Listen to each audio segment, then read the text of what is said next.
அன்பர்கள் அனைவருக்கும் வணக்கம். நாம் இன்று நமது மூலிகை வசியமை சேனலில் காணப்போகும் காணொளி என்னவென்றால், உடல் இளைத்து நோஞ்சானாக காணப்படும் ஆண்கள் உடலானது குதிரை போல் நல்ல பலம் பெற்ற உடலாக மாறவும், இரும்பு போன்ற உடல் வாகு கிடைக்கவும் உதவி செய்யக்கூடிய ஒரு இயற்கை அற்புத மூலிகை பற்றிய காணொளி தான் இன்றைய காணொளி. நமது உடலை வலுவாக்கக்கூடிய சக்தி தரும் மூலிகை கோபுரம் தாங்கியை பற்றி இந்த காணொளியில் காணப்போகிறோம்.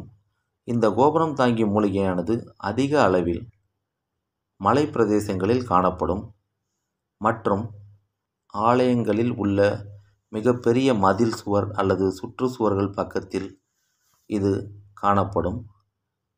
இந்த மூலிகை பொதுவாக நமது தமிழ்நாட்டில் அதிக அளவிலான இடங்களில் காணப்படக்கூடிய ஒரு மூலிகை தான். இந்த மூலிகை நமது காணொளியில் உள்ளவாறே இருக்கும். இதுதான் அந்த மூலிகை. இந்த மூலிகை உங்களுக்கு கிடைத்தால் இதை நீங்கள் எடுத்து வந்து இந்த மூலிகையின் வேரை நன்றாக சுத்தம் செய்து நிழலில் உலர்த்தி கொள்ள வேண்டும். இது நன்கு உலர்ந்த பிறகு கல் உரலில் போட்டு நன்றாக இடித்து பொடி செய்து வைத்துக்கொண்டு, இந்த பொடியை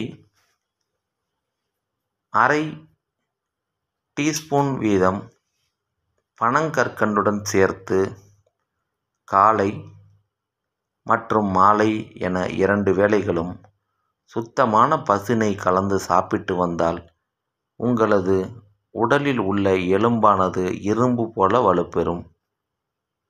இந்த எலும்புகள் முறுக்கேறும், எலும்புகள் வலுப்படும். நல்ல ஆரோக்கியமான கவர்ச்சிகரமான உடற்கட்டுடன் உங்கள் உடல் மிளிர்வதை நீங்களே பார்க்கலாம்.